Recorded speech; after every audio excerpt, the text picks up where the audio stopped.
Good evening, everyone. I have the privilege of pastoring Mitchell Wesleyan Church. I'm Dan Zebarth, and I'm so grateful the City Council calls for this to be a part of the meeting. And if I could just take just a moment to explain the context of my prayer. About 1400 BC, God raised up a leader, Moses, to lead the Hebrews out of slavery in Egypt to the Promised Land, where they were going to enjoy freedom and the blessing of God, and they were to be a light to the world. And one might think that would have been an easy job. If you've just led people out of slavery, they'd at least be grateful, right? And if people had witnessed miracles like that, they'd at least have perspective. But the truth is, Moses carried one of the heaviest leadership burdens in the history of the world.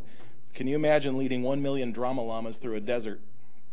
What blows me away is that by Exodus 32, God is so fed up with the people's rebellion and their complaining, he's ready to wipe the slate clean and start over with Moses.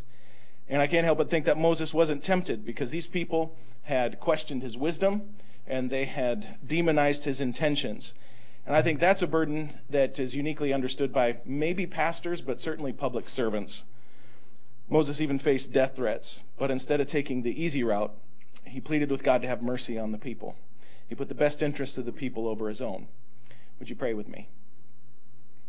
Heavenly Father, you more than anyone know that there is a weight that comes with leadership.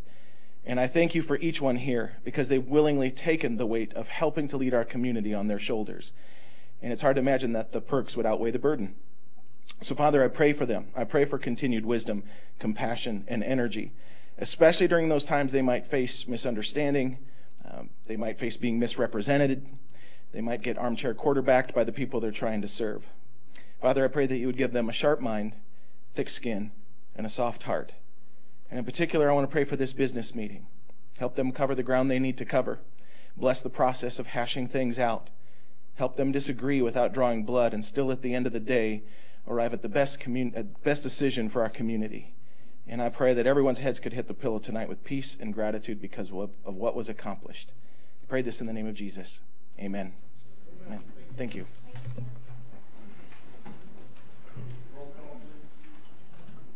Seavers.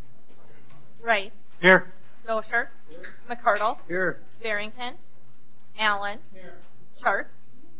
Here. Smith. Approval of consent agenda items. Items appearing on consent agenda may be removed by a council member for discussion at the beginning of the formal agenda items. Is there anybody that wishes to remove anything?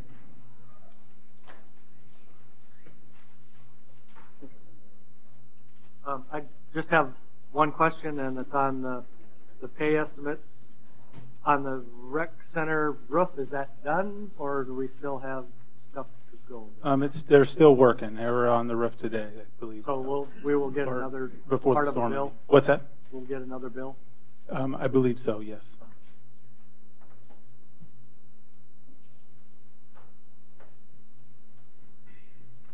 Anything else? Entertain a motion? Move to approve. Motion by Mr. Allen, second by Mrs. Sharks. Is that who it was over there? Mm-hmm. There, Jeff's voice is getting awful squeaky. I don't know. Okay, we have a motion to second. Further discussion? Anybody in the audience wish to address any of these items? Roll call vote, please. Seavers. Aye. Rice. Aye. Dosher. Mcardle. Aye. Allan. Aye. Sharks. Aye. Smith. Aye. Citizens input. If you need to address the mayor and members of the city council on an item that is not on the agenda, excluding personnel items, please come forward to the podium, state your name and your concern. Presentations are limited to 3 minutes. Items will be considered, but no action will be taken at this time. Is there anybody that wishes to address the council?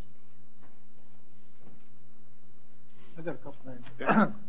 I was going to check and see, since we went to the compost site, how that worked out, having it open all day long, and see if there's any problems or if it worked out well. I heard a lot of good positive feedback. A lot of people were happy with it. What did you find out? Yeah, as far as people using it and everything, it was very positive and everything. Didn't really have any problems. You know, there was a few miscellaneous things that aren't allowed in there, but overall it was really good. We did have the city crews did have to spend more time hauling out more than, you know, we're used to.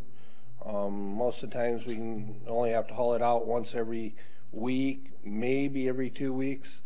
There was a lot, in a couple weeks there, we were hauling out twice a week just because the piles were getting to be so big.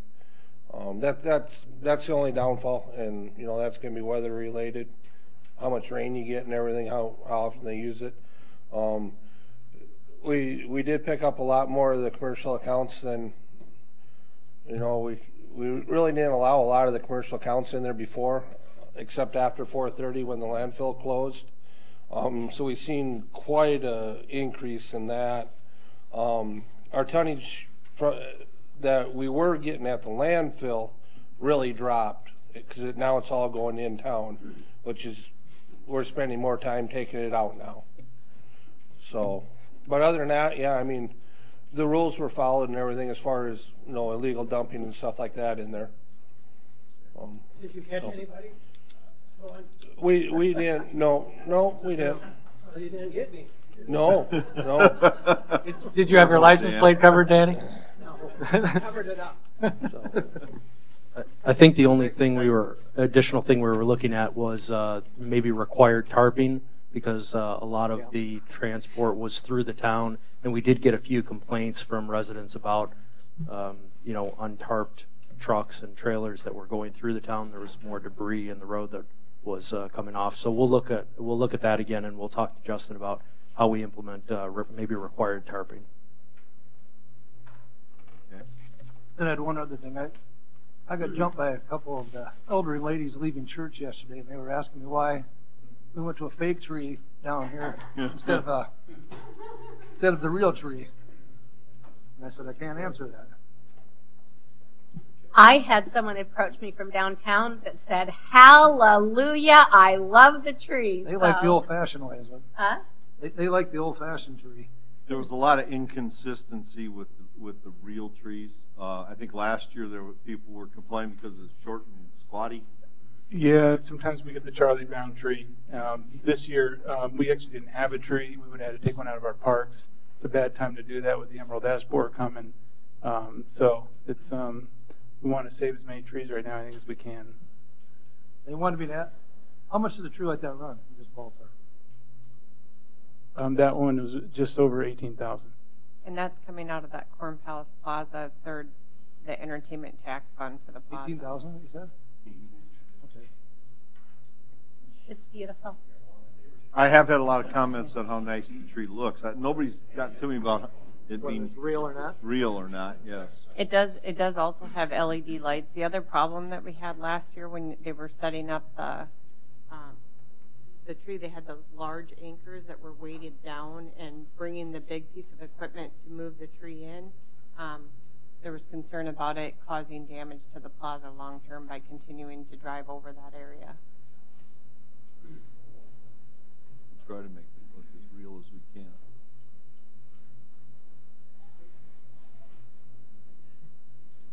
Prorate that over the number of years that it's going to last. It's bargain. Hopefully the lights work nice. Hopefully we only half of them work. I know. I have to figure 3 hours to figure out how to plug mine in at home. Steve, did you want to speak to? Yeah, I'd like to point out and thank the safety committee. So everybody got Reese's peanut butter cup, and the comment from the safety committee is, have we told you how recently we appreciate your great safety attitude? So thank you from the safety committee. Anything further? Okay, item number 8. Board of Adjustment entertain a motion for the City Council to recess and sit as the Board of Adjustment. So moved. Motion by Mr. Rice, second by Mr. Barrington. Glad to see you made it.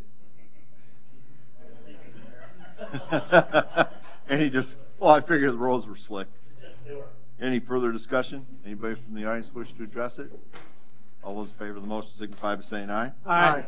Opposed, nay. Motion carried.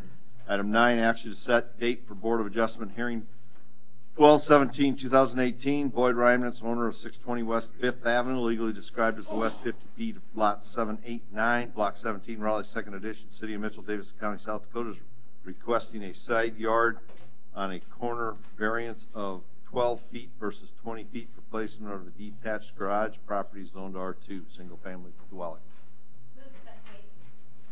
Second. Motion by Mrs. Chark, second by Mr. Mcardle. Further discussion? Anybody in the audience wish to address this one? All those in favor of the motion signify by saying aye. Aye. Opposed, nay. Motion carried. Reconvene as City Council. Entertain a motion for the Board of Adjustment to adjourn the City Council reconvene in regular session. Motion by Mr. Rice. Second. Second by Mr. Allen. Discussion. All those in favor of the motion signify by saying aye. Aye. Opposed, nay. Motion carried. Item 11, action to approve applications for renewal of liquor licenses. Public safety would have no opposition to these renewals. Motion to approve. Second. Motion by Mr. Mcardle, second by Mr. Smith. Discussion. Anybody in the audience wish to address this? All those in favor of the motion signify by saying aye. Aye. Opposed, nay. Motion carried. Item 12, action to award bid for sale of used dozer, city project number 2018-37. Mr. Croce. Mr. Mayor and Council, bids were open on November 20th in the City Hall Council chambers, and staff recommends award to the high bidder in the amount of $17,558.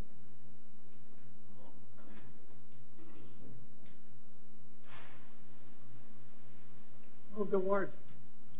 Motion by Mr. Allen. Second by Mr. Seavers. Further discussion? Is that in the range that you thought you were going to? I think initially we had thought it was between, it's a little bit higher. I think we initially thought between 13 to 15, and it came in a little bit higher. And their responsibility for moving it off property and all of that type of stuff? That's okay. So once we say it's done, it's theirs to deal with, and we don't have anything left to do? Yes, sir. Okay, thank you. Once the gavel goes down on the bid. Anybody in the audience wish to address this? All those in favor of the motion signify by saying aye. Aye. Opposed, nay. Motion carried. Item 13, action to approve resolution number R 2018-56, a resolution approving the 2019 compensation plan for the city of Mitchell. Included in your packet is the annual staff or the annual compensation resolution that the City Council reviews every year. The pay plan that you see presented on the resolution is increased 3% from the 2018 rate, which is based on the third year agreement that's in existence with the 3 unions that the city has. I was asked to provide what the total dollar amount is for wages, and they did include that on the staff report. I'm losing my mouse right now. Sorry, here it is. Yep. And I was going to say I had 2 different numbers on here, and the one up on the amount budgeted was incorrect. The actual budget is $11,641,000, so this one up here was a typo. And again, that's a 3% addition to the ranges, and then employees are eligible to move to the next step, which is 1.25% based on performance. So they start on 1 and they continue all the way through AH based on performance.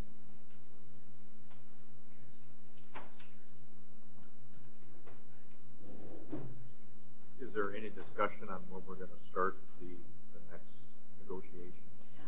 After the beginning of the year. I did give out a timeline a couple months ago that showed when we have to do notification. Most of the contracts just require, all 3 contracts just require notification and starting prior to June. My goal was to get at least, through our quarterly, get the first couple months into the new year so we know where we end 2018 with sales tax, because I need to know that information going into financial presentations with the union. So I would anticipate early spring.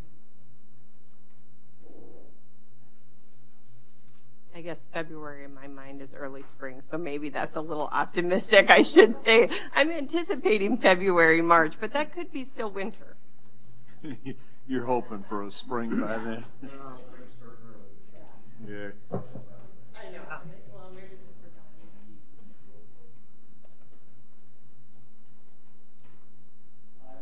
I'll move approval of resolution 2018-56, the 2019, is it 19 compensation plan. Second. Motion by Mr. Rice, second by Mrs. Charks. Further discussion? Anybody in the audience wish to address this item? All those in favor of the motion signify by saying aye. Aye. Opposed, nay. Motion carried. Item 14, action to approve resolution number R 2018-57, contingency transfers. This is the first set of contingency transfers. Oh, I'm on the wrong board here. Excuse me. That we're presenting. You will likely see additional transfers come at the next meeting. Michelle and I sat down and looked at what the year-to-date budgets were in comparison to what they anticipated or what they actually have left. As you know, we've maintained a running list of items that have been discussed by council. I included those in your packet as well. But we do not transfer those funds unless the actual overall budget is short at the end of the year. So you see that we've discussed up to $611,000, but the current request is just over, well, that's not going bigger for some reason, is $125,450. So we still have over $566,000 remaining for consideration at the next meeting. Most of these items are pretty routine. The first one, there was just an error in the budget that was submitted for my department. I feel like I need to point that out because it's not increasing my wages at all. It's really just that there was an omission in the budget that was calculated by the finance office. I shouldn't say it that way. It's just they didn't add in the additional amount that should go in there. And when you have only one person in a department, it stands out.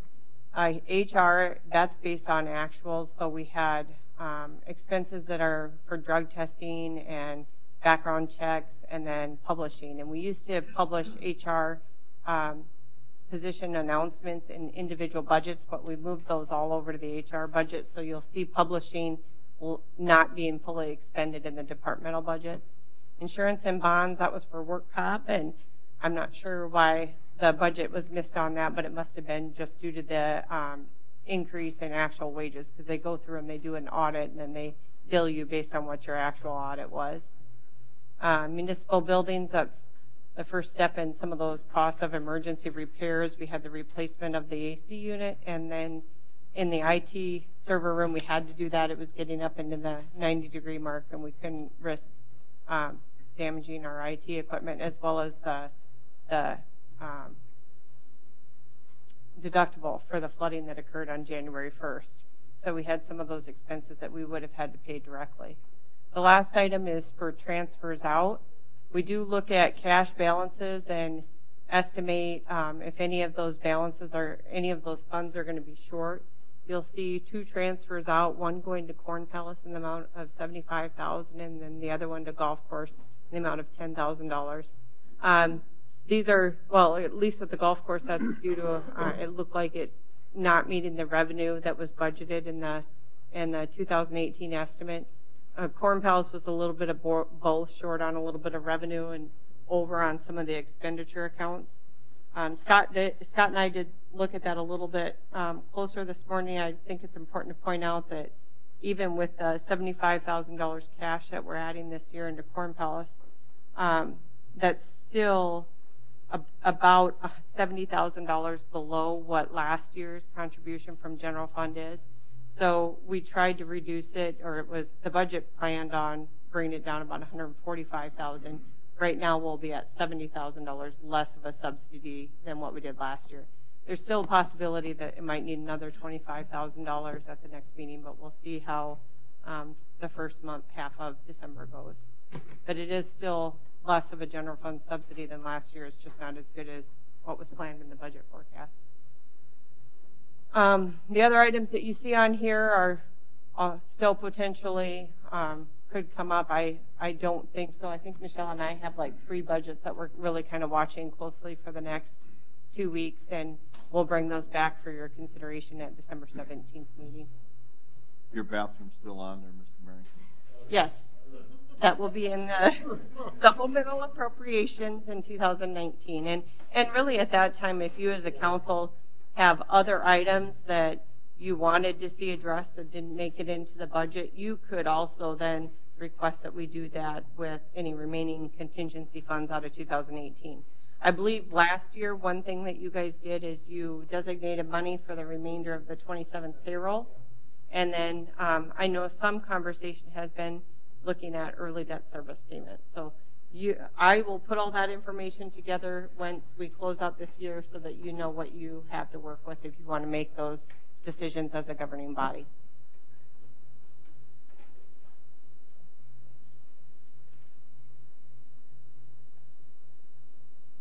Any other questions? Okay, I'll move to approve resolution 2018-57 contingency transfer. Motion by Mr. Rice, second by Mr. Barrington. Further discussion? Anybody in the audience wish to address this? All those in favor of the motion signify by saying aye. Aye. Opposed, nay. Motion carried. Item 15, action on resolution number R 2018-62, a resolution setting fees and charges tabled from 11/19/2018 City Council meeting. This has to do with the ambulance rates, I believe. I can start, and I've talked with Linden and had an email conversation with him and Marius. I was trying to get the background information of why some of the changes and comparisons with some of the other cities, and they were able to provide some information, and I asked for 2015, 16, and 17 to look at all of the frequency of occurrence of an ALS-2 emergency, an ALS emergency, a BLS emergency, advanced life support, basic life support, how much mileage we've been looking at, those types of things, because I'm trying to understand why they're requesting they go up, one, and two, are we requesting ones that have an impact on the charges that we send out? So as an example, ALS-2 emergency changing from $1,250 to $1,350, say, okay, that's an extra $100, but we only average do 10 of those a year. So that'll gain us another $1,000. So it's not a big deal. Changing, and the ALS-1 non-emergency is up there as 1,000. It currently is 1,000, but it wasn't recorded apparently, so we're making sure that it's in there. I understand Linden's information to be right. The loaded mile, and we only charge when we actually have a patient there, going from 15 to 18 will, based on the averages, will increase our revenue approximately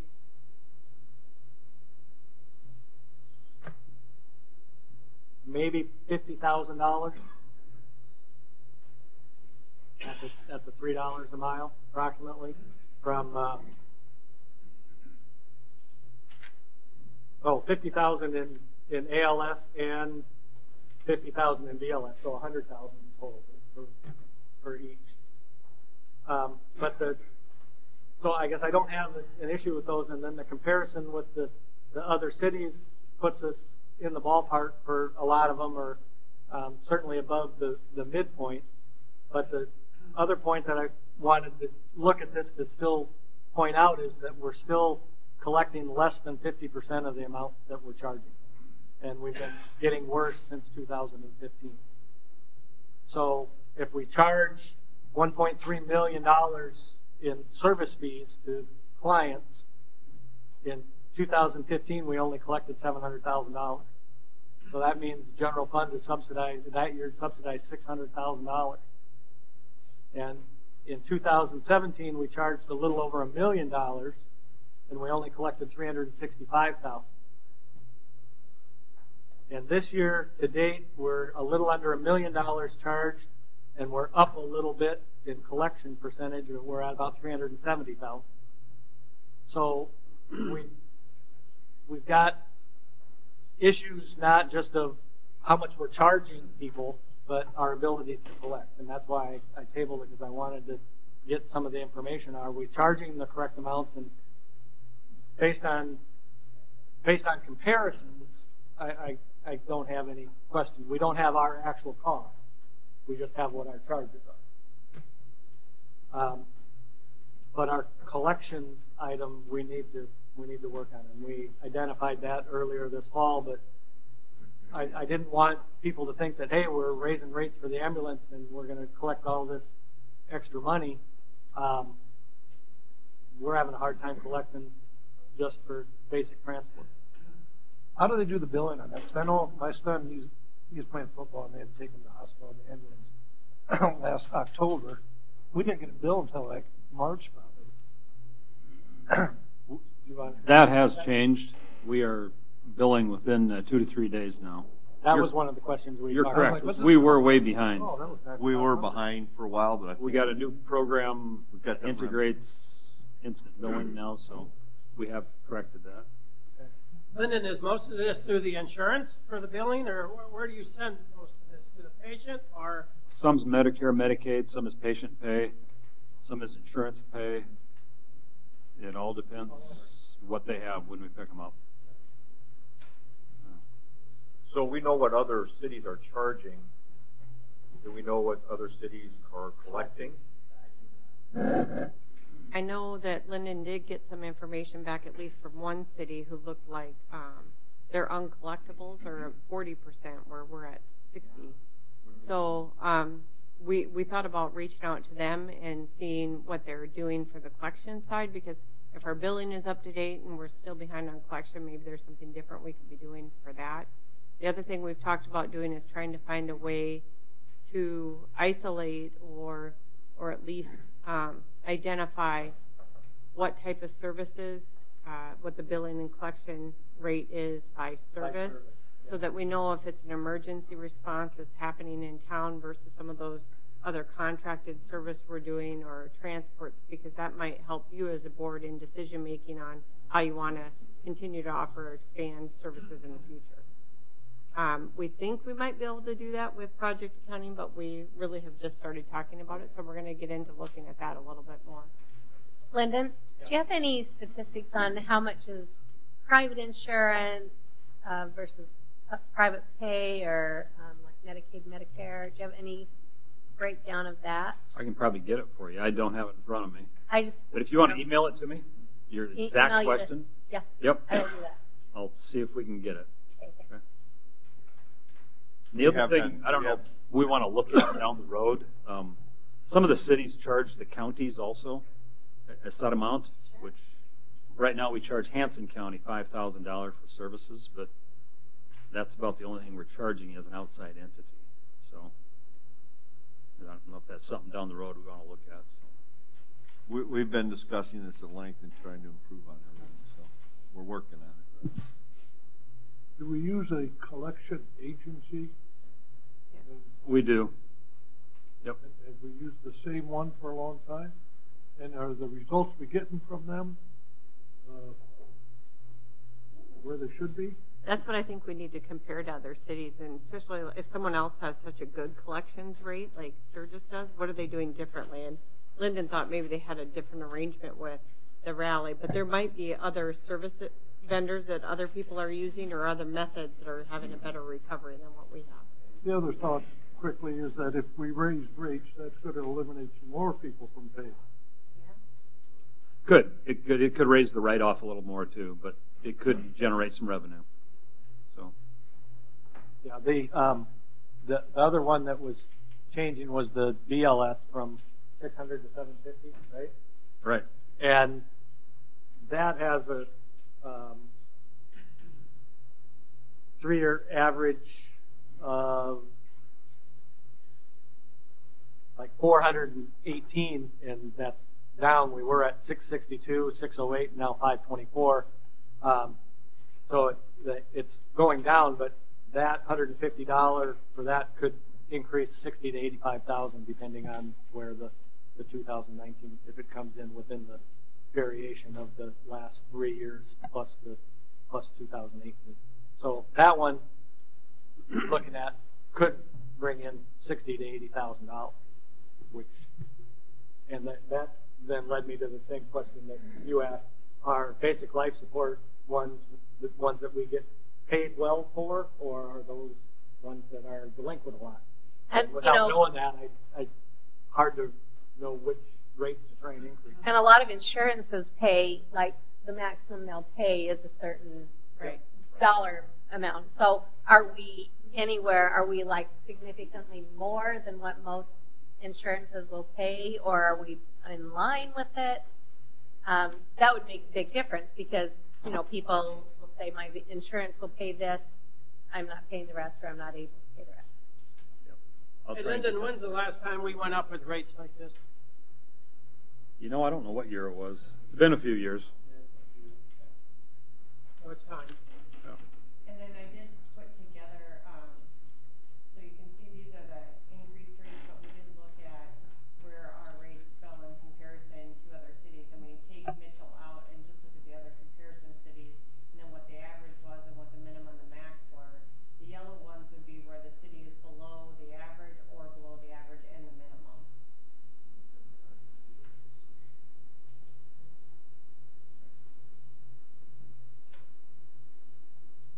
And those are a lot, that's some of the ones that Some of the ones that are targeted, yeah.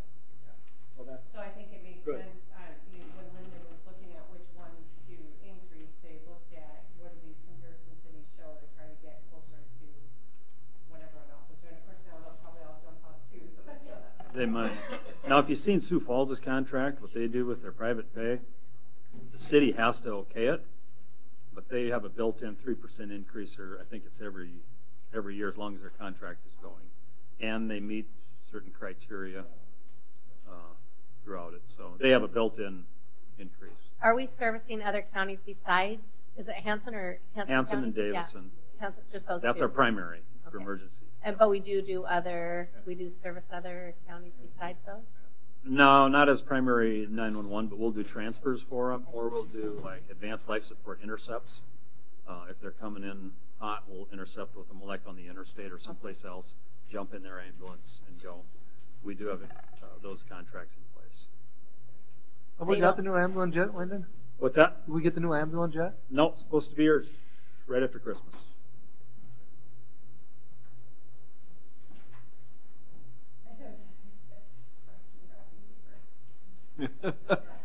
Big red bow on it. White beard.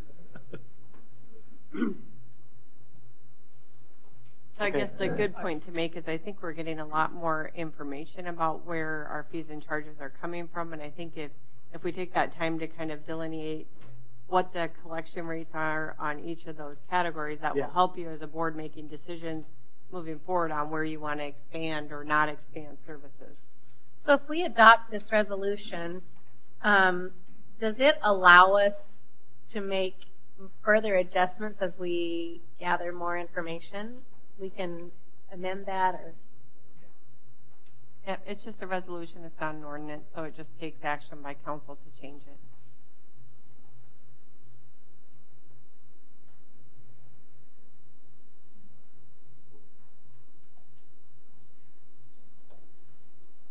Okay. We'll entertain a motion. I'll make a motion to approve the rates on Resolution 2018-62. Motion by Mr. Rice. I'll second that. Second by Mr. Seavers. Further discussion? Anyone in the audience wish to address this? All those in favor of the motion signify by saying aye. Aye. Opposed, nay. Motion carries. Item 16, action on resolution R 2018-63, approving the easement quit claim deed. Mr. Johnson.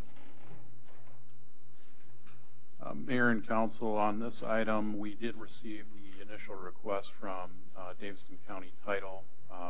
They brought it to our attention that there was a home that was constructed where the property owners had purchased two adjacent lots and then built their home over that central lot line. And there were existing utility and drainage easements down that border between them, as you can see on the drawing there. Public Works was able to check the area out. No utilities or anything in the area, no need for them in the future. So I guess they don't have any objection to moving forward with this release. And I the comment that came to my mind is, okay, I don't have any problem with it, but we allowed a building plan to be submitted and go across the easement, and we approved it? They bought two lots. It's Yeah, their but lot. you've got to give us a building plan of where you're going to build, and we should have seen that and said, hey, you're building across utility easement. Either change it or we'll allow it before you build, not after. And I don't have an answer for you on what happened in that case. I don't know why a planning commission would look at it. There's No, no planning commission would. Wouldn't. It would be, you would come in for a building permit. Building I guess, permit. you know, if you're saying, hey, I'm building on lot 73, I don't think we require a actual plan on a building. Well, you know, to explain what you're doing. Submit a building permit, and we charge them based on what the value of the building is. Correct. So we don't review if it. I don't know that there- we would review the placement on the lot necessarily, though. John, can you review the placement on the lot? Yeah, but is this Volsky's? Yes. Yes. And when he bought 2 lots, the Chuck had came in and told me they were moving them, and that's the last I'd heard of it at all. And sometimes, you know, we get different plots on Chuck's stuff. I didn't know if he was moving them or not. I never.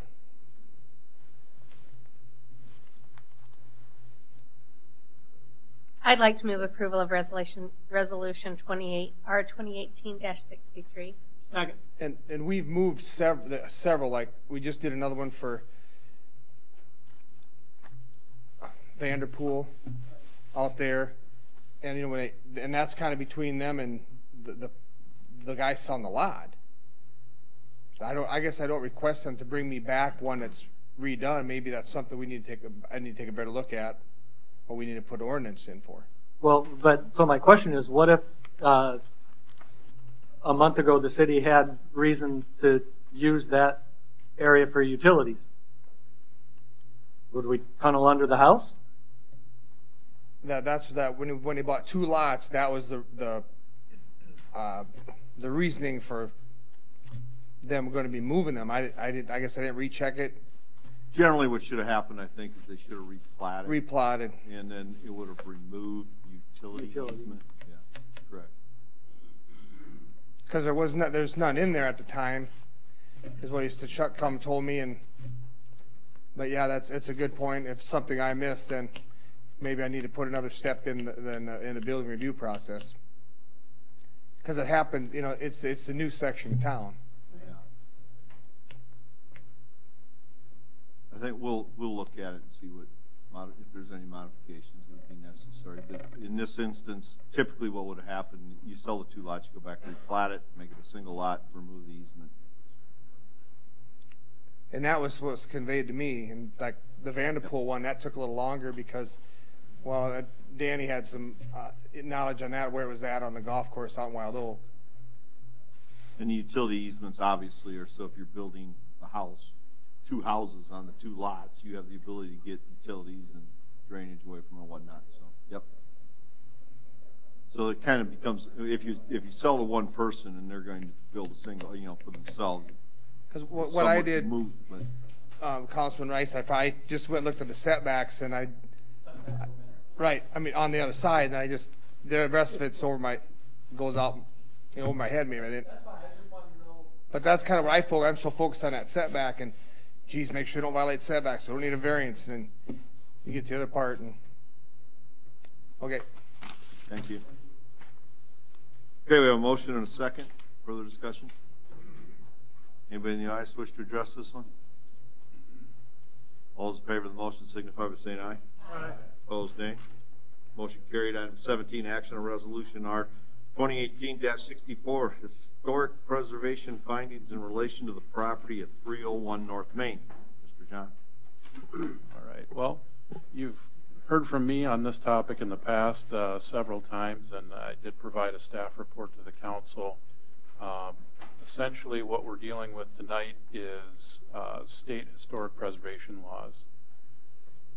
And what those require are Initially, the city needs to deal with the State Historic Preservation Office, provide them notice and an opportunity to investigate a project that could damage or encroach upon a historic property.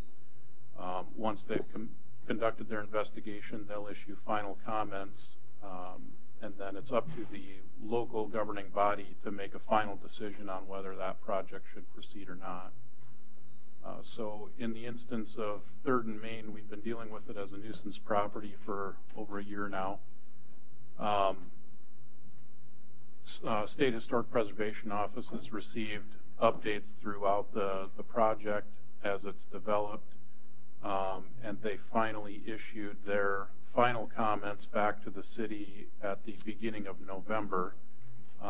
They did determine that the project would damage or encroach upon a historic property. They also concluded that there were no feasible and prudent alternatives available to demolition, and that alternative minimized the damage to the historic property. So now we're back to the point where the City Council needs to make its determination on whether there are any feasible or prudent alternatives, and whether the proposed project minimizes that harm to historic property.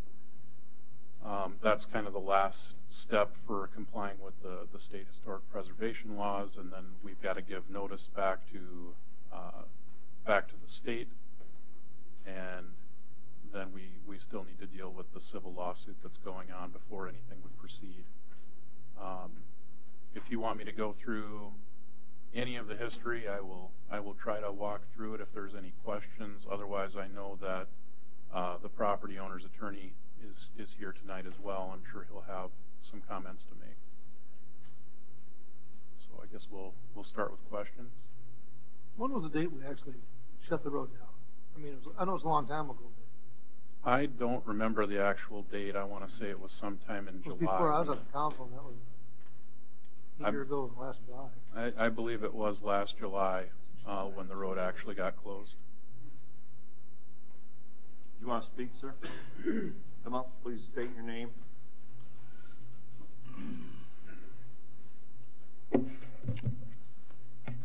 Thank you. My name is R. Sean Torno from Torno Law Office in Sioux Falls. I'm here on behalf of my client, David Fennell and Fennell Properties, LLC.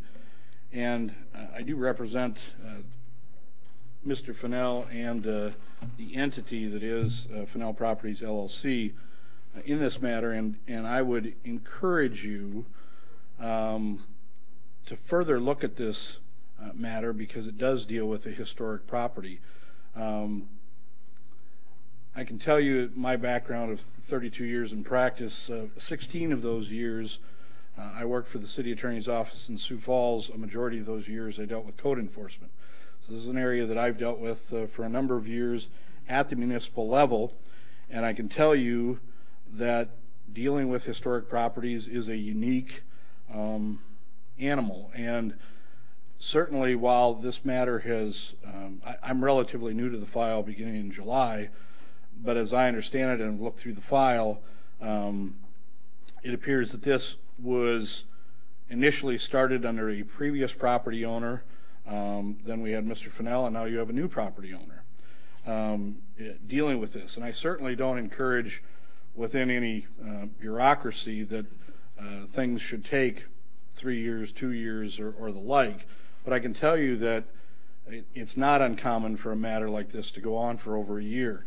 And why that's important is that while different information has been submitted, you as a public body have a requirement, and I'm sure it's been addressed by your counsel, but specifically under statute, to now consider all relevant factors to determine if there is no feasible and prudent alternative to the proposal, which is to raise and remove this historic structure, and that program would include all possible planning to minimize harm.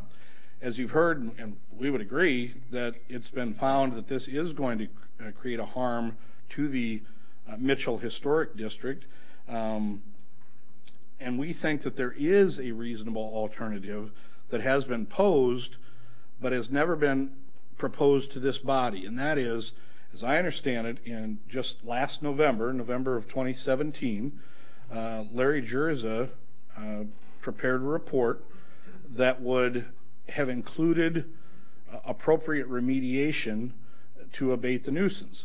And I can tell you, as your counsel has probably told you, the idea of code enforcement and dealing with nuisances in the city is not fun for anyone. It's not fun for the city. It's not fun for the property owners.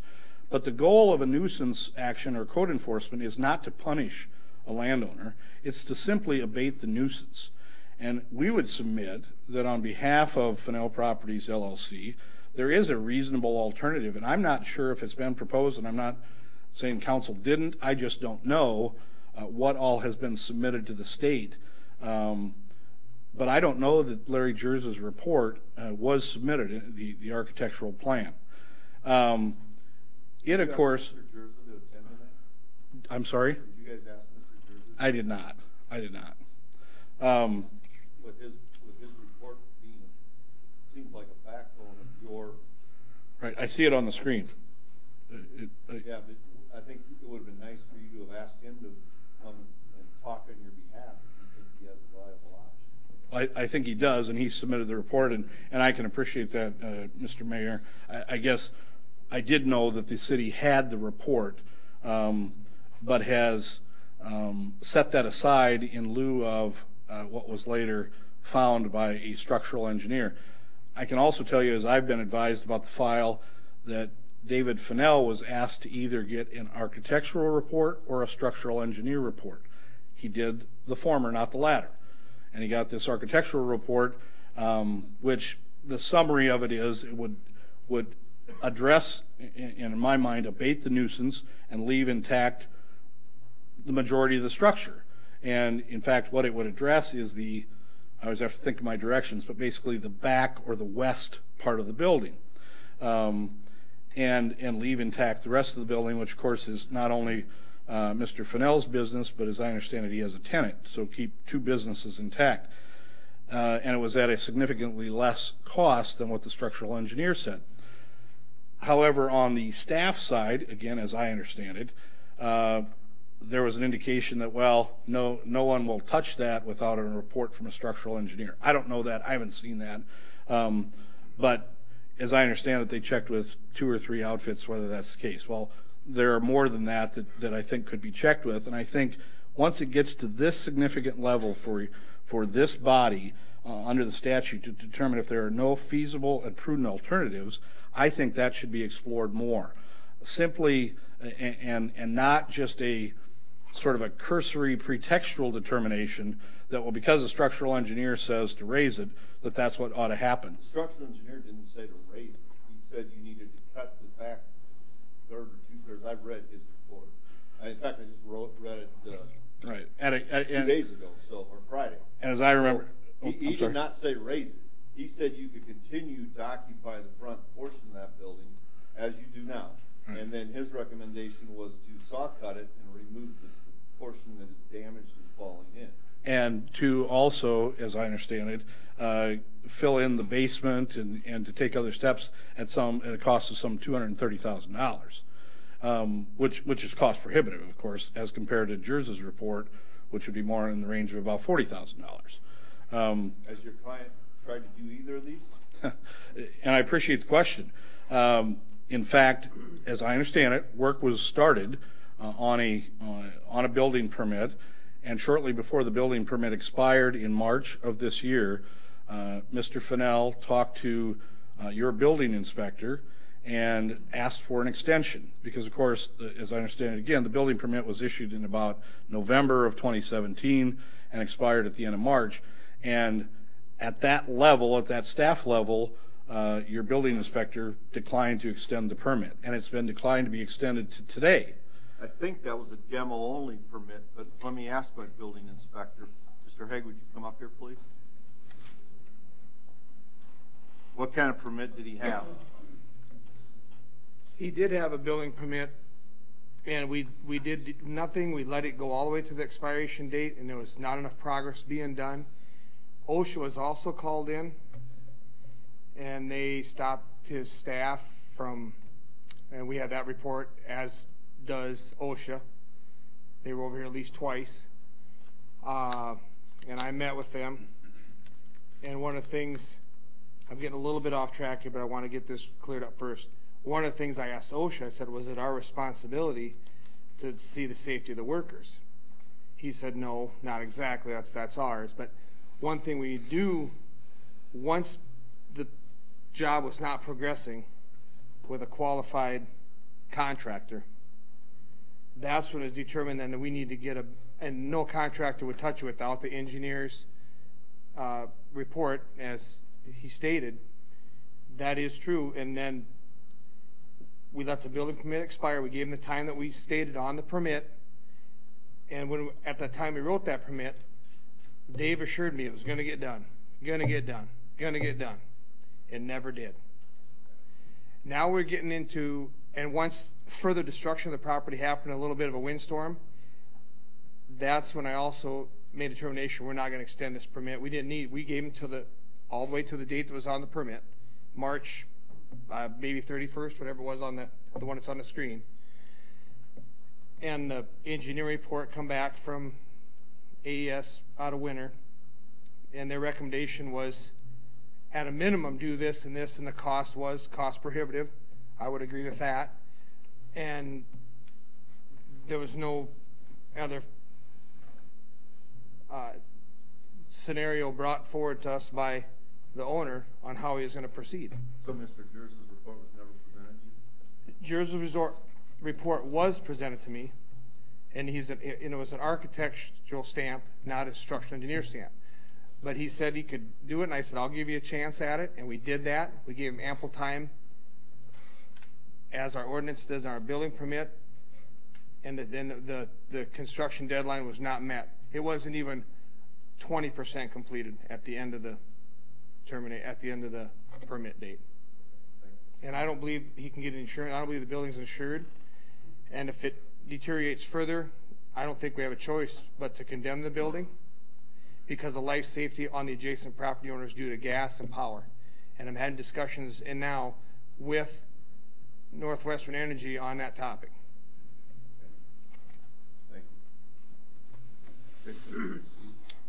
Yeah, and just to go back, I guess to clarify, my understanding is that Mr. Fennell was asked to either get an architectural report or a structural engineer report. He did that, but in the end, the city, through city staff, and I think that included the city attorney's office, determined no, there needs to be a structural engineer report. That's over and above what he was initially asked for, and he did pay for the first report. I think it's wouldn't be reasonable that he have to pay for a second report. The issue about the building permit expiring, again, I just go back to my experience, and I'm certainly not dictating to Mitchell what you have to do, but it's not uncommon for a building permit to be extended, whether it's for a 3-month period or a 6-month period. The ultimate catch-22 for my client, of course, is here we're going to give you the full-out building permit from November to the end of March, when snow flies, as you well know, all during that time, and he gets less than 20% of it done. I don't think it's unreasonable to ask for a reasonable extension, again, whether that's 90 days or 120 days. But the catch-22 is he was denied. And this idea of OSHA, I don't know about OSHA getting involved before. In the last, I'm going to say approximately 30 days, OSHA got involved when my client was there simply putting up insulation to guard, I guess, help the tenant, because heat energy is going out the back door, for lack of a better term, and that's when the city gets involved and somehow tries, and I'm not trying to cast aspersions, but somehow says, well, you need a permit for that. You don't need a permit to put up insulation. I think ultimately my client was told that, and then as I understand it, about 20 minutes later, or within the hour, OSHA shows up and says, you need to stop what you're doing. Well, again, sort of an odd catch-22 and a terrible juxtaposition for Mr. Fennell that he can't even insulate his property. I don't think that's reasonable as you look for reasonable alternatives and all possible planning. What would Mr. Fennell have done if that building would have fallen in on the people doing it was plastic, I believe. We have pictures of it. So what would you have done if the building would have fallen in on those people? You know, and I think you can what if. You know, we just saw that happen in Sioux Falls during the demolition project, actually. Yeah. It was permitted. Yeah. And I'm actually involved in that litigation kind of in another angle. This is an entirely different project than what you saw in Sioux Falls. Project could very easily fall in. Right. Mr. Mayor, just to clarify as well, the people that were working there also removed barricades from 3rd Avenue, and they were told to put them back. They were told to coordinate with the city. They did not, and any of the children or public could have wandered in that area. So again, I think the city's position is to make sure that there's safety as far as the public is concerned, and the property owner just blatantly disregarded that. Can I just got a message from someone in the public who said that they're unable to hear the comments, so could you and make sure you guys are speaking right into the microphone because the people watching. All right. I think if I can, my client wants to address this issue about the barricades. One thing I would point out is that I certainly understand from the city attorney perspective or the city side, you know, that a decision was made at some point, but whether it's 3rd Avenue or 3rd Street, I guess I don't know which. It isn't that my client asked for that to be closed. I know there are some concerns. Again, as I understand it, it isn't as if there have been things blowing out into the road, but I want to... I would disagree with that. There was actually debris laying in the road from that building. That's why it was closed, was it not? Go ahead. No, it was not. No. Well, I remember the bricks laying in there. No, it was on the sidewalk, and we put it there. And to address what he just said, I was one of the ones that were working on the building. We did not remove anything, and the reason why there was just plastic is because that's as far as I got before I was stopped. I did not finish what I was told to do. And Mr. Hegg here, when I called him and said, can I do this? He said, yes, I was able to. Thank you. For the record, you're Mr. Fennell, right? Yes. Thank you. Yes. So I guess taking into, I guess, a review of the entire picture here, one of the things I see in the staff report is that the structural engineer only presented 2 options. I think that's incorrect. I think there are 3 options available, Mr. Jers's being included, and I think your building inspector actually indicated that, yes, that could have been done. What I heard is, but gee, over the winter months of 2017, just 10 months ago, only less than 20% got done. I think it's reasonable and fair, and we've asked and tried to talk to the city attorney about extending that building permit, but to date we haven't gotten that far. We certainly have the litigation going. That's a separate matter, but I think it's important that Mr. Fennell and Fennell Properties LLC have a right to due process, and I think it starts here with this body in reviewing all of the possible alternatives and not simply rejecting, again, pretextually or out of hand, Mr. Jers's report that was declined or dismissed by staff rather than you as the governing body who ultimately needs to make the decision. So we think that's fair. We also think requesting this some additional time is fair in response to how the city, probably under previous council members and a previous mayor, handled matters for the Longhorn Bar and VFW back in, I think, 2010, 2011. Again, as I understand it from news reports there, ultimately an agreement was reached where the city actually took over those properties and paid something. I won't get into the concept of inverse condemnation. That becomes a little bit unique given the nuisance claims, but I think it certainly is something to consider here for the council that to make this recommendation and ignore the report of an architect, again, Larry Jerza, that, as I understand it, Mitchell has dealt with for a number of years, in-house and out-of-house, if you will, that we think that's a reasonable alternative that should be considered and given some thought here, and especially that Mr. Fennell and or Fennell Properties LLC be given a reasonable opportunity to implement that beyond the 20% that they were able to get done essentially, December through March of 2018. So we would hope that Mr. Fennell is not discriminated against and treated differently than those folks involved with the Longhorn Bar and VFW were. And we would ask for your consideration in that regard. And at a minimum, request that we be allowed to at least engage in further conversation with the city and get an updated building permit that will allow us to do work into, I would say at least June of 2019. We think that's reasonable, given where we sit now that the snow is flying. So with that, I don't have anything more to address any questions you might have. I'd like to add something. Mr. Haig. Thank you, Mr. Turnout. Yep. I'm going to comment on Jersey's plan. We did write him a permit based on that. And the reason that I seen it fit to not continue that building permit, the foundation, if you look at, you got Jersey's plan up there? Go to the foundation section. On the very bottom. Right there. Oh, I got. With the rebar and the concrete that was to be put below that open space was never done. It was done incorrectly. It was never done. To do any good building, you need to start out with a solid foundation, especially in that building. And if you'd like to stick around here, I'll walk you down to the flashlight. I'll pull up the wood and the plywood they put over the top to cover it up so I couldn't see it, and we'll tear it up and I'll show you that there is no concrete, no new rebar down there. I'll bet my life on it. That's why Jersey's plan was stopped. That's why I did not let the building permit go on any further. Period. Thank you. And I don't believe he ever paid for that permit for Jersey. Jersey told me he did it as a favor when he came into my office. I don't know that that's relevant. However he got it. So they started the pillars up the side and they bolted them on, which was kind of what the plan did, but there was never no foundation, new rebar, new concrete poured into that to support any of the new wall that would be going up 3 stories. Okay, thank you.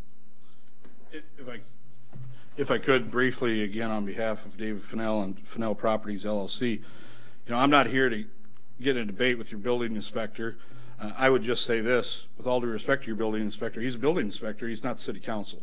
And, when he said, well, therefore I made the determination not to continue a building permit, again, we're at a different stage. We're at a stage now where the city council is looking at what are reasonable and appropriate alternatives or potential alternatives that are available to a property owner when we're talking about especially a historic property.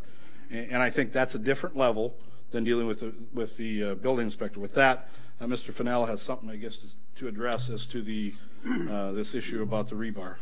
And I might just add that the Historical Society has agreed that there's nothing really more that can be done to preserve this property. I mean, that was their report. Thank you, Councilmember.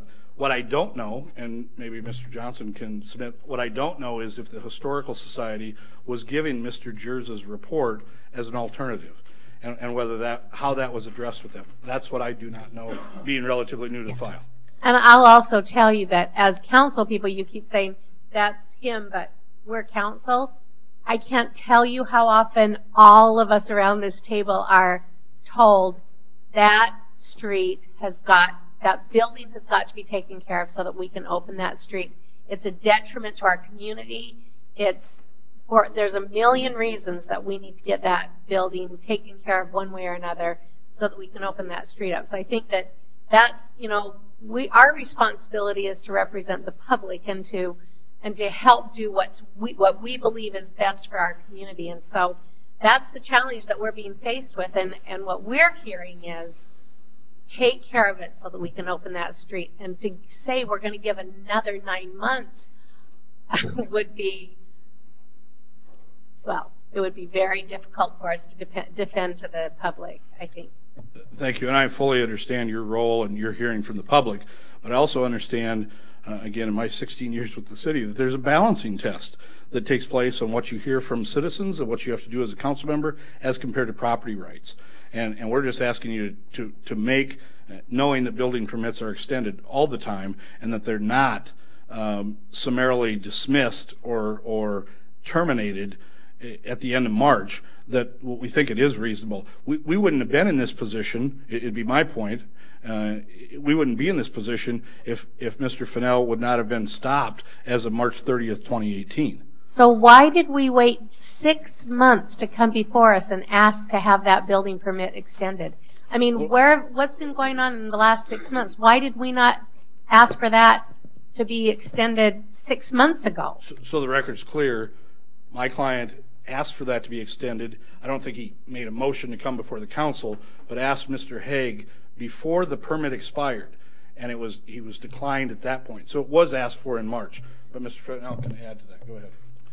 And I was told by the city attorney that he was going to help me with the financial part of that. Remember that. And that's why we were going to get construction companies to do it, to get it done right away, and I was going to pay for it. But then that's why I signed those papers and let you do it. And the reason why there was no concrete is because none of those walls are load-bearing, and there were no walls that were new walls that were going to be put up except for around it. And the reason why there is no concrete is because I cannot lay concrete in the middle of winter. Sure you can. They do it all the time. I cannot. Yes, you can. I cannot. Well, you may have to hire it done, but concrete can be placed in the middle. And that goes back to the financial situation we talked about. But why would the city? Because he told me that we wanted to get it done and done right away, and that he would help. The city wouldn't be paying for your work. That's what he told me, and that's why we were getting bid from construction companies. Hold on just a so second, they can sir. do Can it. you speak to that, Mr. John? That's not accurate. Yes, it is. I was in your office. We talked about it. We did talk about the city fronting those costs and assessing them back to the property, if that was going to be a possibility. We also talked about his options of trying to work with Mitchell Main Street and beyond. At no point was he ever told that the city was going to give him the money. Thank you. And if I could, I take that at face value. What I think is important, given the questions I was asked by Ms. Jarks, if I'm saying that correctly, is that was a meeting, again, as I've looked through the file, on April 2nd, where my client didn't have counsel, and I think there were certain things agreed to that you probably didn't fully understand, but nevertheless, those discussions were had. But then when you talk about April and May and June, he had no building permit, he had no way to do the work, and ultimately what changes from that April 2, 2018 meeting is litigation is filed that asks for a remedy to raise and remove the building. It isn't for other remedies, it's the litigation, and I'm not asking you to comment on the litigation, but I know there was talk about, well, really, what's required is less than raising and removing. What's in the litigation is to raise and remove the building, which is a historic structure, and I don't think it is unreasonable to ask for a permit to be issued for the work to be completed as was intended. But here we are now in December again. I mean, you just said that he couldn't do anything last year from whatever it was, December to March or November to March. Here we are in December. So the same excuse is going to be, I assume, made that nothing's going to happen now until spring. And so here we are going to sit with that road closed and that building dilapidated and falling down and posing a public nuisance. Let's be honest. It is definitely a danger to the people in this community. Right. To be clear, we asked for what I mentioned here is at a minimum the end of June. Of course, we understand in December and January that work isn't going to get done, but we would hope that beginning in probably April, we'd have April, May, June to get that work done. As to the risk, and again, having dealt with this for years in the city of Sioux Falls, again, there is a balancing test that you have to weigh, and you have to comply with the statute. It says are there any reasonable alternatives available. We think this is a reasonable alternative from an architect who, again, has worked for the city in the past, and I presume still does, but yet it's been rejected by staff, but not before this council to take into consideration. We think that's why we're here. We think that's part of the due process, and we think that's reasonable. And with all due respect, I wish that Mr. Fennell had not waited until December to bring this forward, because at this point, now we're facing a long winter ahead of us. And I mean, had you come forward in the spring, in the summer, even early fall, that may have been an option. But at this point, we just can't wait any longer. And I do want to make clear, and I appreciate your comments, I do want to make clear that the necessary predicate to get us here was the State Historical Preservation Office issuing their, what I would sort of call their preliminary recommendation, but leaving it to you. That doesn't have anything to do with Mr. Fennell. That has to do with them based on whatever they've seen and whatever steps have been taken. And I don't know what steps have been taken along the way to push the Historical Society for their findings. I know there's been communication, but there are requirements under the statute to get to this point, and that was just issued, so the record's clear. That was just issued about three or 4 weeks ago, the first week in November of 2018. Right, we should not have had to wait to go to the State Historical Preservation Organization when he's had 18 months to do the work, including numerous summer months. Last March was a very mild month, which he could have done work in, and he still had a building permit and nothing proceeded.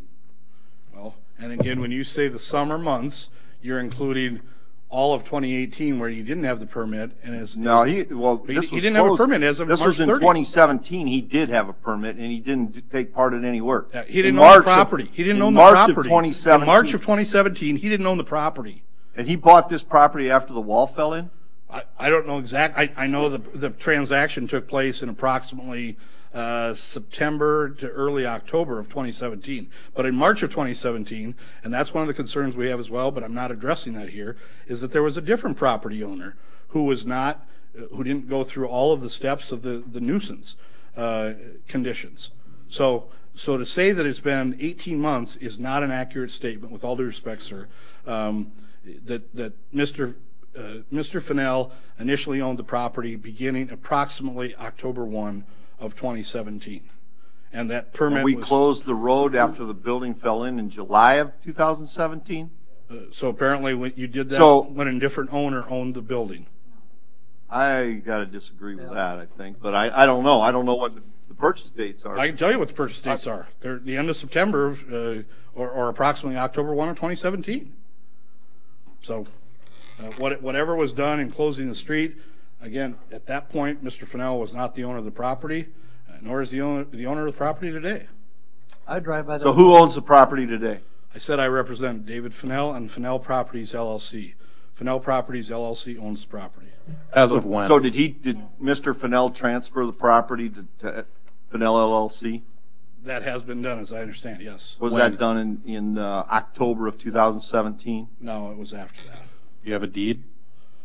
I don't have it with me, no. Has it been filed? Yes. As I've been informed, yes, it has been filed. Okay. I drive by that road every single day, and there was a lot of nice days when he had that building permit that there wasn't a single person there doing a single thing. So, I mean, it's not like they didn't have time to do things, because when I drove by there lots of times, there was nobody there doing anything. I think that's the thing that bothers me the most, is that there have been all of these many months that there has been weather that he could have been working, that if it was really his desire to have that building permit extended and he didn't get the answer he wanted, he should have come to us at that point and asked, because I feel like to come up at this point, I feel like it's a little bit of, I don't know, it just doesn't seem fair. And again, I don't want to beat these points, but so when you think about in your mind's eye, when you think about June and July and August of this year, when it probably was beautiful here in Mitchell, I'm sure it was, He didn't have a building permit, and he'd been denied that. He did ask. We have a thing in here called public commentary where people come in and bring this thing to the city council all the time. Not once has he been in here. Okay. Not only that, Mr. Fennell, I mean, well, I don't even know where to begin. This whole thing smacks of. I don't envy your position, quite frankly, Mr. Turner. Thank you, and I can appreciate, Mayor, your comments. I guess I don't know if my client knew that he could come in public comment. I'm certainly aware of that, but that's the way that you get a building permit or ask for one. Not only that, he had the opportunity to talk to any council member here at any time. Just also want to remind the council, and I guess Mr. Fennell, that this council deemed the property a nuisance back in April after the building permit was not renewed. He was at that meeting, but he chose not to say a word. Well, and the only thing I'll say there is I wasn't his counsel then. I certainly would have stepped up and said something. I guess I can't attest to what he did. I took over the file in, I believe, the end of June or 1st of July of this year. So appreciate your time and thoughtful consideration here. Mr. Haig, did you have another comment? One closing comment. I've continually heard that we stopped construction. We let that, it was discussed with Justin and I and maybe even Kyle and I to terminate that building permit, and I said, no, let's let it go to the end of March, give him its due process, and that's exactly what we did.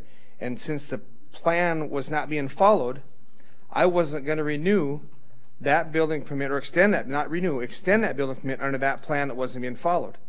So we let the building permit run out, and that agreement, with that plan, that agreement that was made, that was done at that time. The building, we gave him until the end of the period to take care of it, it was not. So now if he wants to come to me and get a new building permit, I would invite that. But at that point, we had a little further deterioration of the building. And after I talked to Pete Nicolai, who I'm sure you worked with, and Butch Warrington, and Ron Bell, and Brad Paisley, other building officials throughout the state, and in conjunction with the collapse in Sioux Falls, and we did a little more homework, and when they go to reconstruct the building that's going to be reoccupied, one of the building inspector's job or the city's responsibilities is to get a structural engineer shoring plan to make sure the workers are safe. That's where Sioux Falls thinks that they may have, dropped the ball in their deal. That's what they offered up in our discussions, and we had this at South Dakota Municipal League as well. So if he would have come to me, I'm not going to give you a new building permit without a plan, and I was never presented a sufficient plan from any design professional, okay, whether it was Jerza or the structural engineer or anybody. But we gave him to the end of the period that March under Jerza's agreement to do it, and for the first thing, the foundation wasn't correct, and the building there was no progression. True, very true. I've extended building permits, but there's been good, solid contractors on them and good progression all the time. Okay, thank you. Sir, you may. Please state your name. I'm Skip Moody, Moody's Western Wear. I'd like to know one big question. I wonder who, since this has been going on for so long, who is going to cover, first of all you guys need to go and walk around that building. Not drive around it, walk around it. If it's bubbling out back behind where the dumpster is, it's falling out above my store. There's spray foam up there that he tried to keep the bricks in. You're on the west side of it. Yes. Sir. I'm wondering. Or north side. North side. I'm sorry, north side. I'm wondering who is going to pay if part of that falls in and comes through my roof and kills somebody in my store, or if the whole building falls down. It's a common wall. Who's going to pay when they tear part of it down, if they do, which they're going to, or all of it? Who's going to pay for my wall when that caves in? Another thing, this has been going on so long, now my insurance company found out about it, and they're canceling me the 1st of February. So I want the council to think about this. Who is going to pay me? What am I going to do when they're tearing this down? I happened to go by the alley in 3rd Street there and looked at it. And yes. You're right, the mortar is all gone. Yes. It's just a matter of time. It's bubbled out that far. The top is at the corner of my building. You seen the spray foam trying to hold the bricks in there. Half the bricks are gone already. They're probably on my roof. I already have a leak in my roof. Ceiling's got a spot in it. But there's going to be a lot more damage before this is done. I can tell you that. Thank you.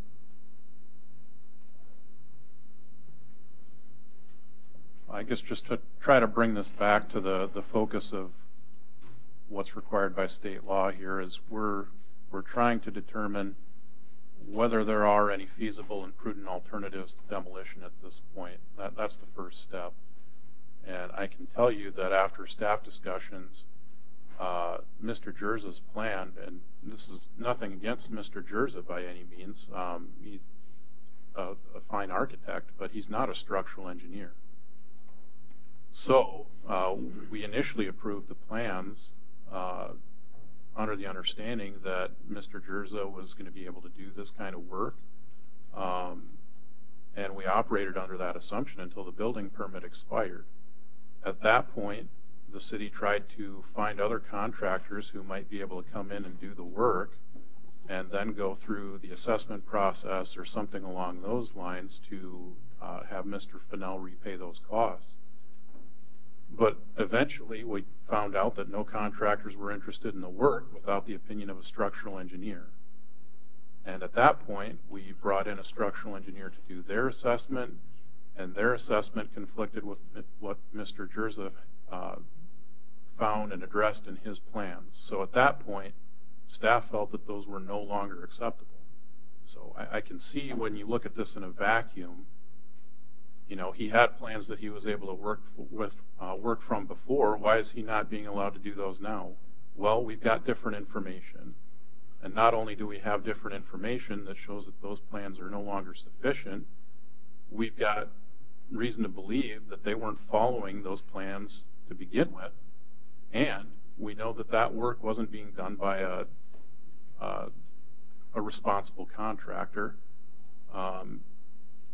And as for a new request to do that work under those old plans, even if those plans were sufficient, we've got no assurance right now that the work is going to be done by a responsible contractor. We've got no assurance that he's got the funds to be able to complete those plans within a reasonable amount of time. So I think it's up to the council to decide this, but I think it's difficult for somebody to look at that and say that that's a feasible and prudent alternative to demolition of this structure. And I just want to say one more thing. You know, you have my sympathy, Mr. Fiddle, because I feel like you were sold a faulty bag of goods. You know, I feel like Mr. Tingle should be in this room too, and should be, if it were up to me. But I'm getting comments from the public as we speak, and one of the things that's been reminded to me is that waiting another 6 months, you know, we have kids that we're worried that they may go into that building. You can block off the street from cars, but you can't be there every minute to monitor whether kids are going in there, and that would be a severe danger. You know that the building is in a state of falling down as we speak, and who's to say what's going to cause it to fall even more. And additionally, the risk of having rodents that come in when you've got just a massive rubble. I just think that there's just not a way that we as a body, in my opinion, and I cannot support us waiting another 6 months to give you more time when this should have been done in the last long time. I really wish that you had come before us and expressed your concerns when we had some time that we could have been working on it. This has been on the top of our minds. This has been at the forefront of every one of us. I bet there's not a single one of us in this room who have not been approached time and time again saying, what in the world is happening on 3rd? I mean, it's been something that has been present in nearly every discussion we've had as a council. And so for us to come at this, you know, last minute deathbed plea, I feel like, you know, it's just too little too late. We just can't put this off any longer. If I could, just briefly, Mr. Mayor. Sure. I guess having heard those concerns and knowing sort of where the council is coming from and hearing, I guess, the city sort of summarize this, what I would ask, I guess, as a part of the ongoing request is that we get, because I don't believe there's a contractor that couldn't do the work.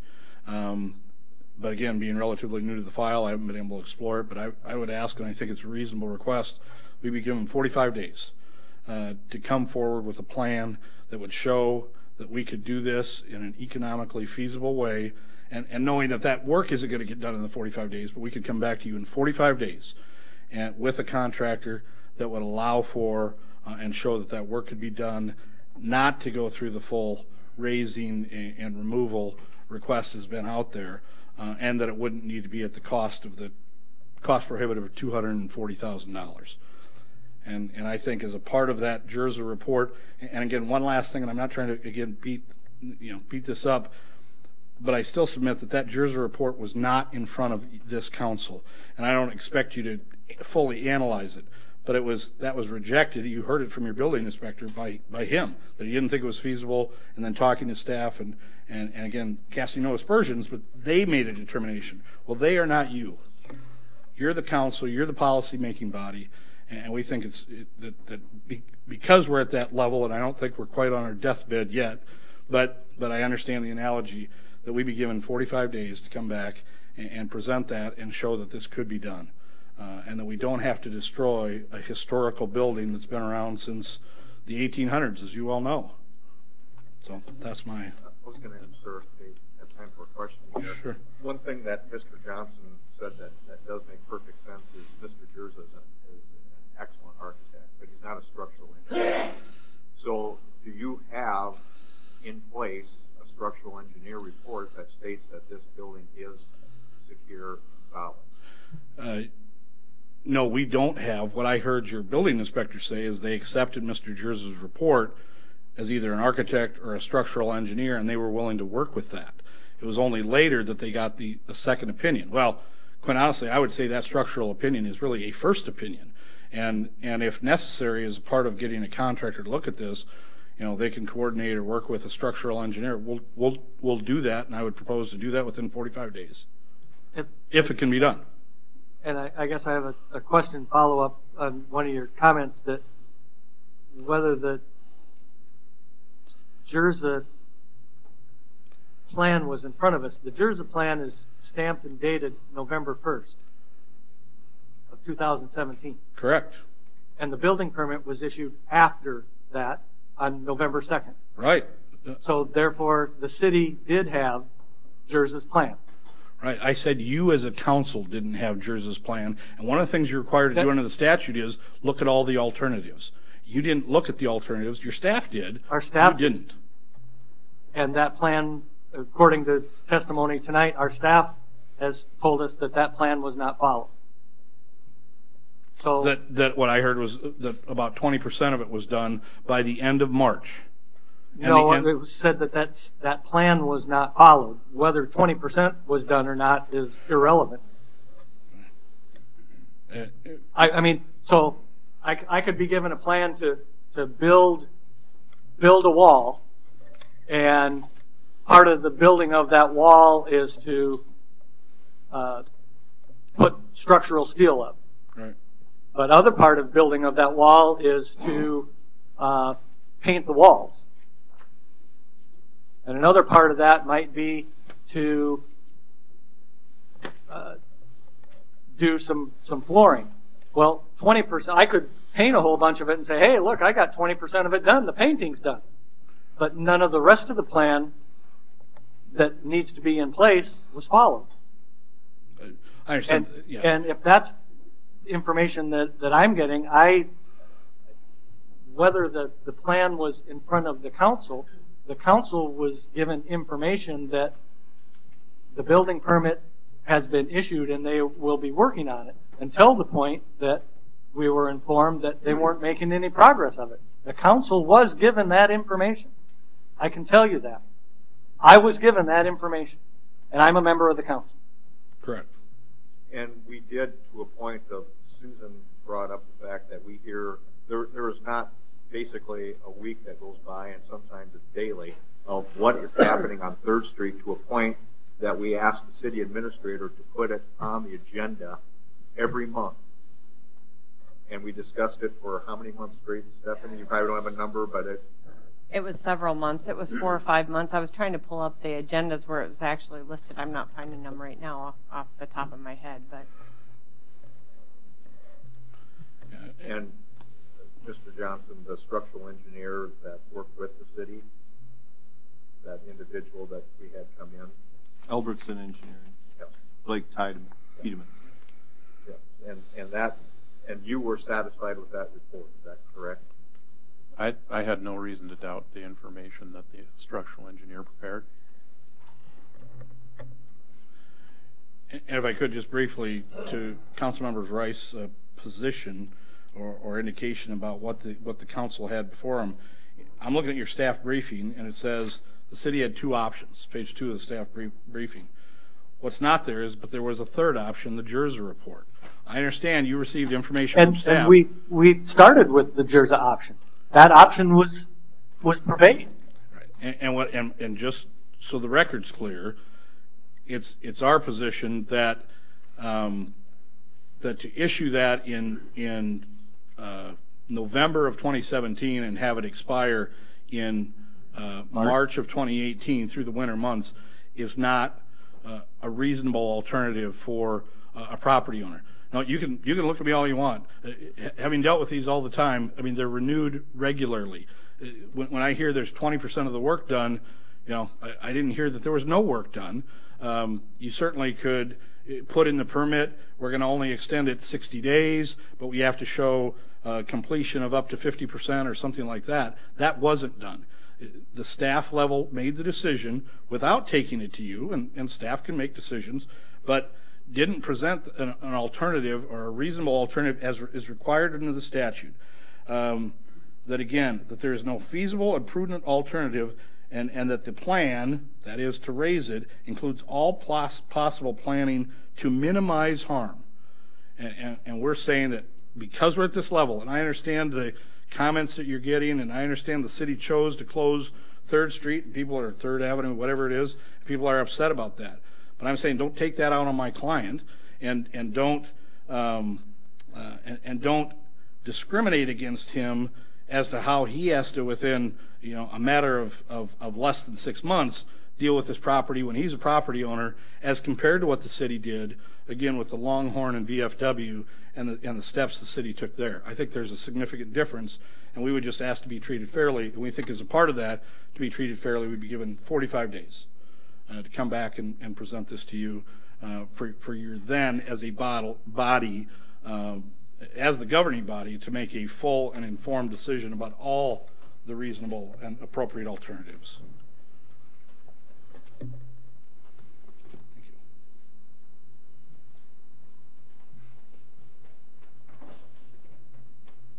Well, this resolution you're dealing with, in essence, and I'm paraphrasing, so Mr. Johnson, correct me if I'm wrong, but it just is basically stating that SHPO, or State Historical Preservation, is no longer an obstacle should this be found to be a demolition type situation, correct? I think that'd be one way to look at it, yes. I mean, that's simplifying it, but that's what, in essence, this resolution is. Yeah, I think making these findings would be what's required by state law if you want that project to proceed. That doesn't mean we're going to demo it next week. It just means that it's another step that we have to follow in going through the process. You'll have to follow this step regardless. And if they want to come in 45 days and make a presentation, they're more than welcome to do. We just are following what our attorney is telling us is the next step we have to do if, in fact, we decide to raise it. Correct. Just a couple other comments here. I guess the council has seen the Jerza plan now for quite some time. As one of the council members stated, it's been discussed in monthly updates for several months. It would have been discussed back in believe it was April or May, when the council formally declared the property a nuisance. So it's not like this is the first time that the council's hearing about the JRSA plan. It's known about it. It's taken actions based off of that before. And, you know, tonight didn't come out of nowhere either. You know, Mr. Fennell's known that he could present an alternative now since at least when the building permit was going to expire, when it was declared a nuisance, when the lawsuit was filed. Lawsuit was filed back in June. You know, they could have done all this legwork about trying to find an engineer or lining up a contractor and presented a complete and feasible option to you tonight. They chose instead to come in and ask for another extension. So I think that's more that you need to consider on whether you really have explored all the feasible and prudent alternatives. Because, you know, everybody can sit around and wish upon a shooting star. That doesn't mean that the building's going to be okay tomorrow. That's not a feasible and prudent alternative. Sitting around and waiting for the property owner to do all this legwork when he's chosen not to do it up until this last minute, I think shows you that there are not going to be any feasible and prudent alternatives coming from the property owner. I think we have to look out for the Moody's too next door. I mean, they got a business to run, and you know, people don't look out for themselves. So I can't leave them in limbo either. Question, Justin. Dealing now with an LLC versus a private owner, does that affect our situation? I don't believe that it should have any impact, but again, I'm learning about that today as well. Refresh my memory, since I was not mayor at the time that the street was closed. Did the city choose to close that, or was that closed at the recommendation of OSHA or somebody similar to that? I can't remember if that came at the recommendation of Larry Jerza or somebody else that had viewed the property, but it was recommended to the city. And OSHA was here more than once. They were also here when it was first discovered, and that wasn't reported by the city. That was reported by an architect that was in town, is my understanding, and he called the Sioux Falls office, so that was a misstatement as well. They were here more than once. So the city did not choose to close the street. It was recommended we back were at that recommended time, to It close was the our street. choice based off the recommendation that we received. Okay, thank you. And I'm just going to say one last thing, I promise.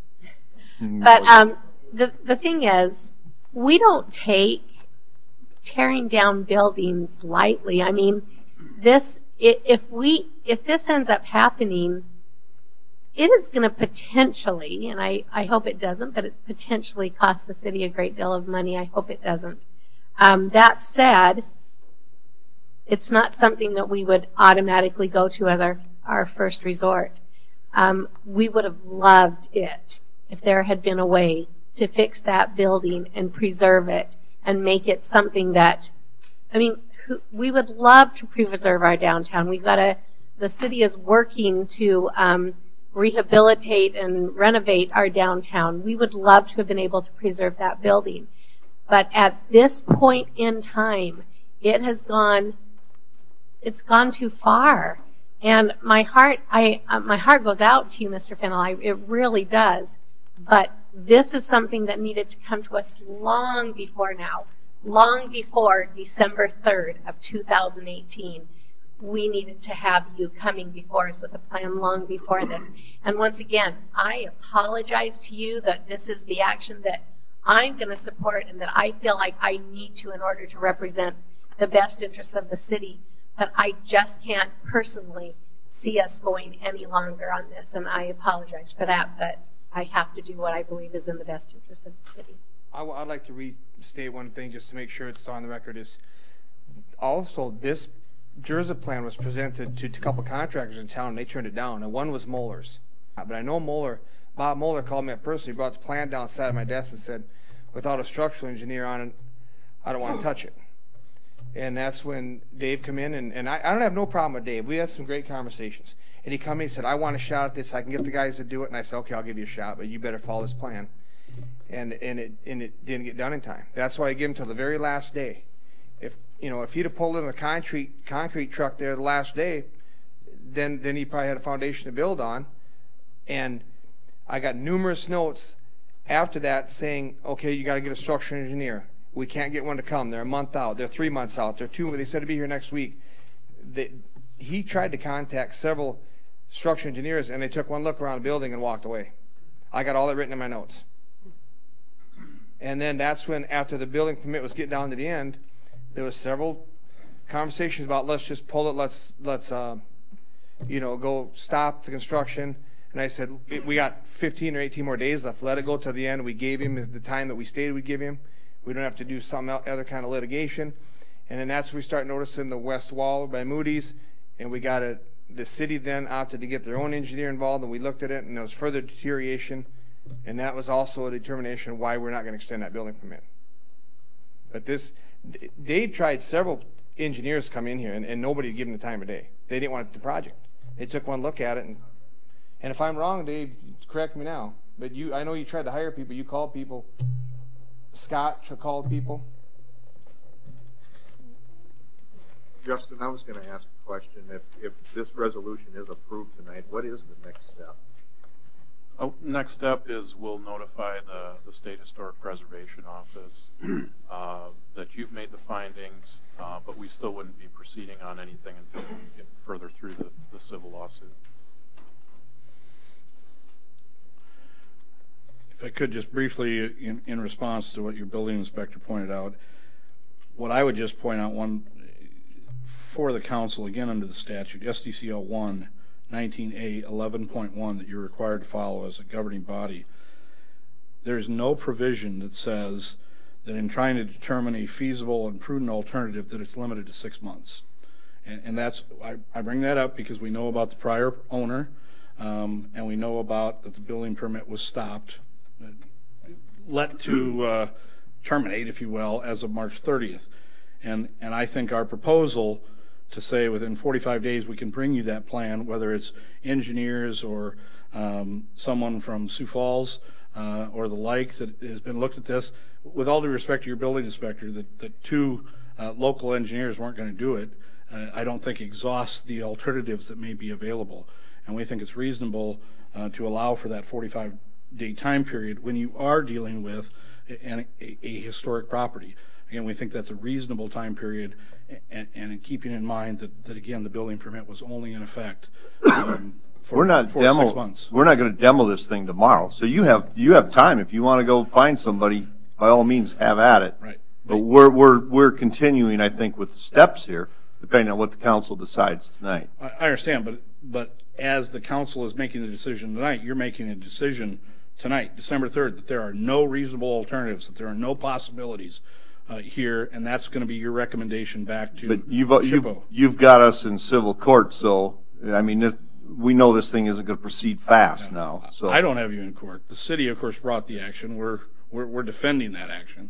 But exactly. But I'm just pointing out that that is part of what your decision is tonight, and why you need to look at these other alternatives, and fully understanding that you have the public to deal with. Again, we would ask for a fair balancing of the interests here, and we think 45 days is reasonable. Well, I would guess there isn't. We're not going to demo it tomorrow, so you have time. So I would say if you're interested in that, you better have at it. I'm going to make a motion to approve resolution R 2018-64.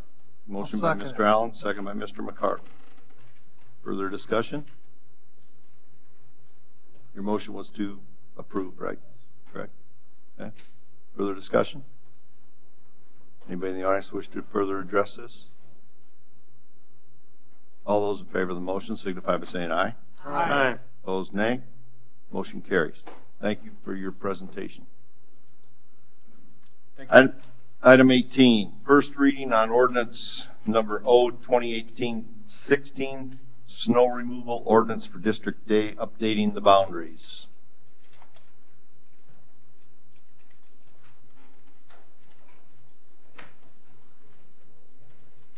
I think it brings it more in line with.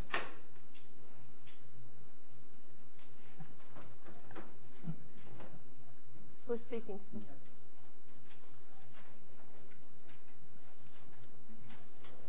We didn't mean to make you fall asleep back there, Mr. Rock. No, I'm fine. I was going to come up there and ask for a tool cap, but I thought I changed my mind. You're not Good thing you didn't. You're closest to Mr. Allan there.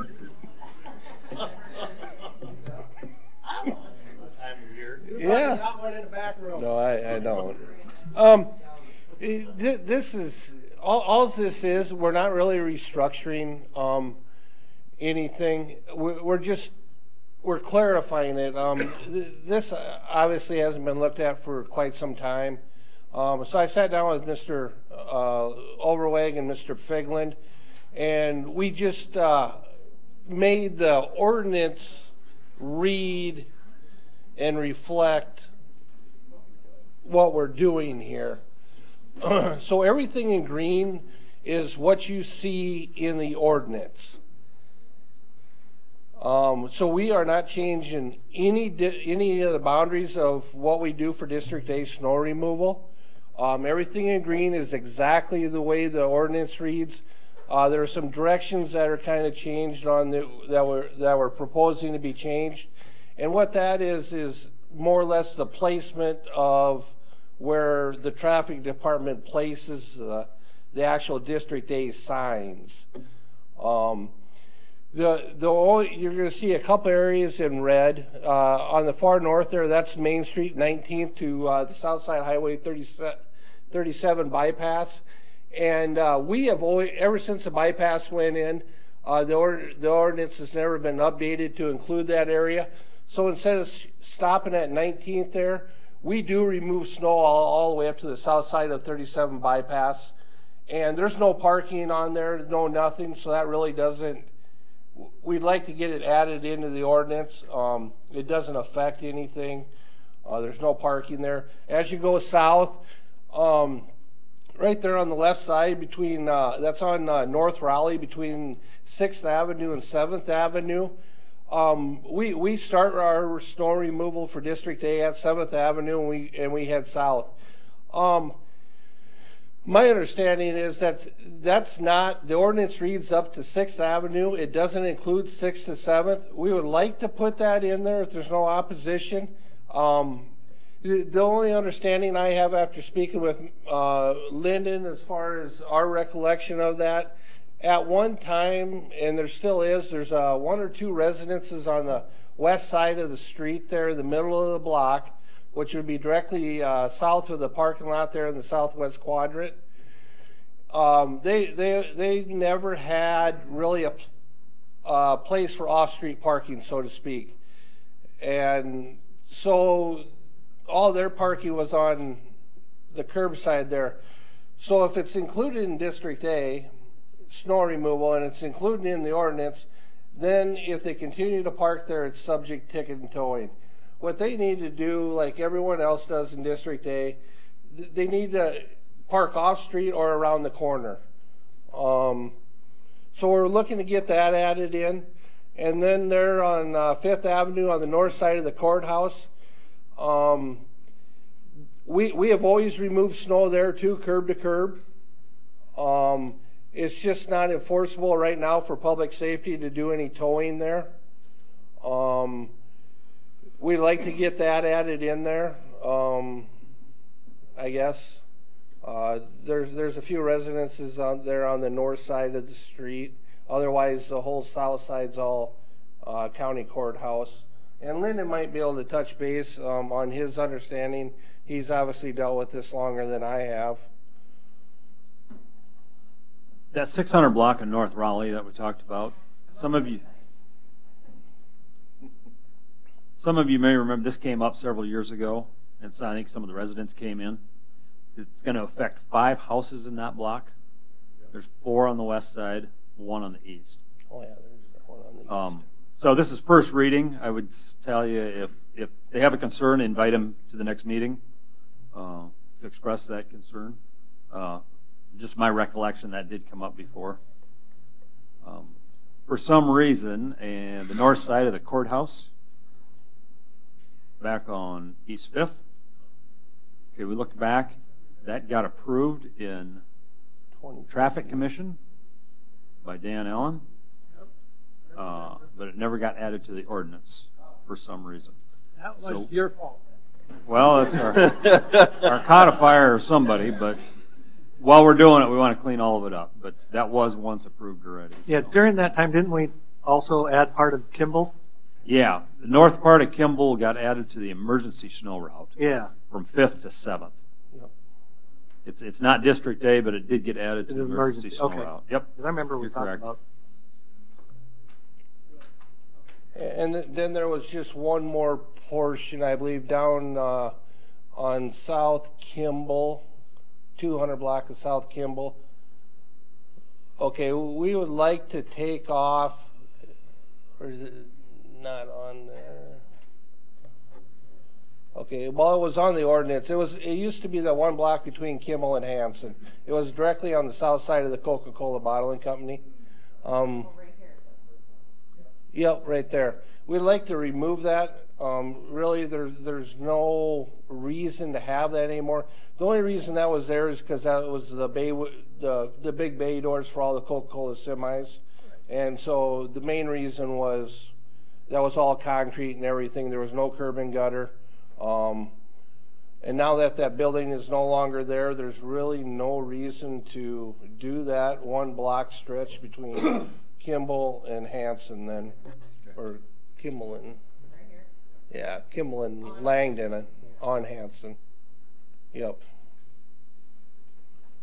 So that would kind of be the updates to the ordinance. We'd like to just kind of clarify everything, and like Mr. Overweg said, and then invite for that 6th to 7th on North Raleigh, if there will be any opposition there. We will notify those folks. We usually don't, but if you want us to, we sure can. Well, I think if we're changing their routine of parking and all of a sudden they're told it, we put up a sign. We certainly We're not can. very many anyway. 5. Yep. Yep. Of those 4 or 5 houses, don't some of them have driveways?